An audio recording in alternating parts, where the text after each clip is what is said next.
Hello friends, welcome back to my channel Deep classes. आज के video का हमारा टॉपिक है कमलेश्वर की कथा संवेदना। हमारा आज का वीडियो स्टार्ट करने से पहले अगर आपने अभी तक हमारे चैनल को सब्सक्राइब नहीं किया है तो इसे सब्सक्राइब कर लें, जिससे हमारे सभी वीडियो के नोटिफिकेशंस आप तक पहुंच सकें। साथ ही MHD से रिलेटेड सभी वीडियोस के लिए आप हमारे चैनल की प्लेलिस्ट में जाकर उन्हें देख सकते हैं।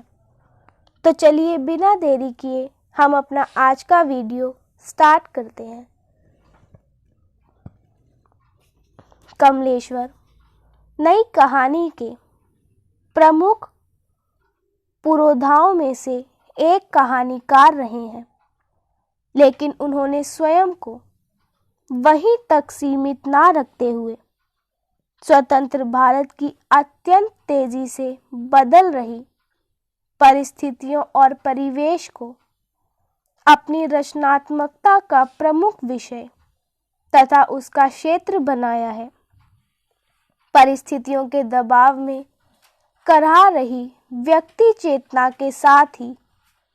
लगातार बदल रही राजनीतिक शैली तथा अपने मुख्य मुद्दों से भटक रही राजनीति सहित निम्न और मध्य वर्गीय आदमी की अत्यधिक उपेक्षा कर रही अर्थव्यवस्था में लगातार बढ़ती जाने वाली विषमता तथा इसके साथ ही कमजोर होती जा रही संवेदना और इसके फलस्वरूप ही अनुत्तरदायी सत्ता व्यवस्था में बिखर रहे सपनों को जिस विशिष्ट प्रकार की रचनात्मक कौशल से कमलेश्वर ने अपने पाठकों तक पहुंचाने का सफल प्रयास किया है, वह रचनाकार प्रेमचंद के बाद की समृद्ध कथा परंपरा की एक नई मिसाल है। कमलेश्वर में कहानी में शिल्प के जितने अधिक प्रयोग किए हैं, उतने नई कहानी के दूसरे लेखकों ने नहीं किए तथा नई कहानी का प्रमुख लेखकों जैसे मोहन राकेश, राजेंद्र यादव तथा कमलेश्वर ही ऐसे प्रमुख रचनाकार हैं जिन्होंने प्रायः सामाजिक विसंगतियों के साथ ही टूटते हुए जीवन मूल्यों एवं बढ़ते हुए भ्रष्टाचार और उसमें विद्यमान व्यक्ति के अमानवीकरण होते जाने के संदर्भ में वाणी देने का निरंतर तथा संघर्ष प्रयत्न किया है, क्योंकि कमलेश्वर की प्रतिबद्धता किसी एक विशेष आंदोलन मात्र के साथ नहीं थी और एक ईमानदार रचनाकार होने के कारण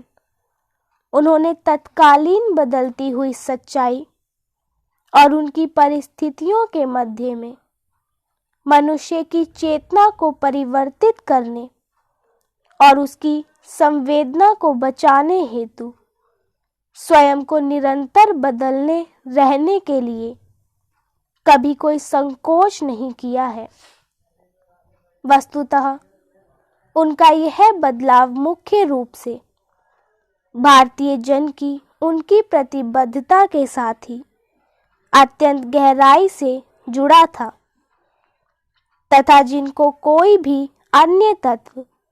कभी भी प्रभावित नहीं कर पाया था। कहानीकार कमलेश्वर सामान्यतः जिंदगी को बेहतर बनाने के लिए तथा जूझते हुए चरित्रों के सर्जक के प्रमुख रूप में जाने जाते हैं तथा उनके कथा पात्र उनके जीवनानुभवों से निकलते हैं,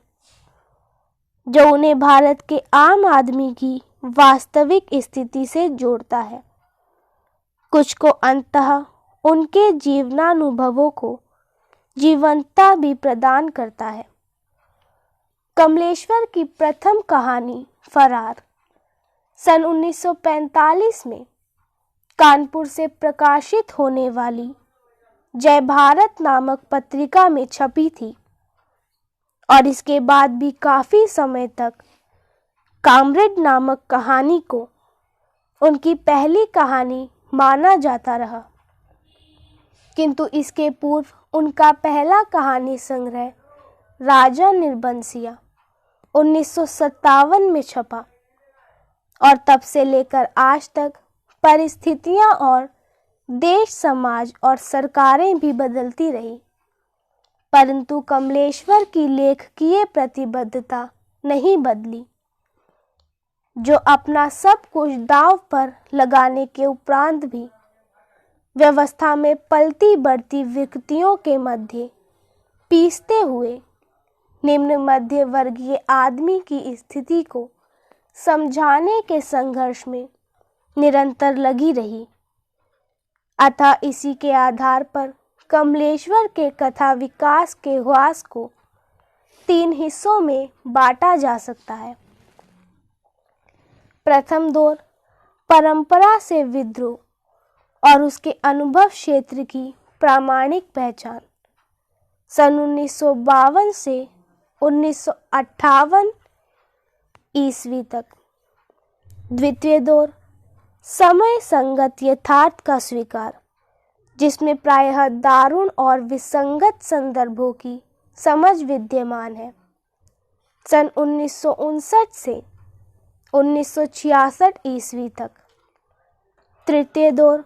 सामान्य आदमी की नियति से जुड़ा हुआ लेखन, जिसके आधार पर यातनाओं के जंगल से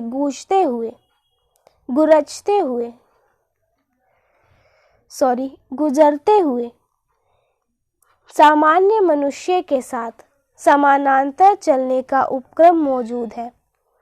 सन 1966 से दिल्ली लौटने तक। कमलेश्वर की कथा विकास का यह उपयुक्त क्रम उनकी अनुभव संपदा की कलात्मक प्रौढ़ता तथा उनकी रचनात्मक कुशलता को समझने की सुविधा मात्र के लिए दर्शाया गया है, और वास्तव में ये तीनों दौर उनकी अलग अलग रेखांकित की जा सकने वाली विशेषताओं से एक दूसरे से परस्पर संबद्ध है। इसी के साथ आज का हमारा वीडियो यहीं खत्म होता है। वीडियो पसंद आया हो तो वीडियो को लाइक एंड शेयर करें और चैनल को सब्सक्राइब करना ना भूलें। Thank you for watching.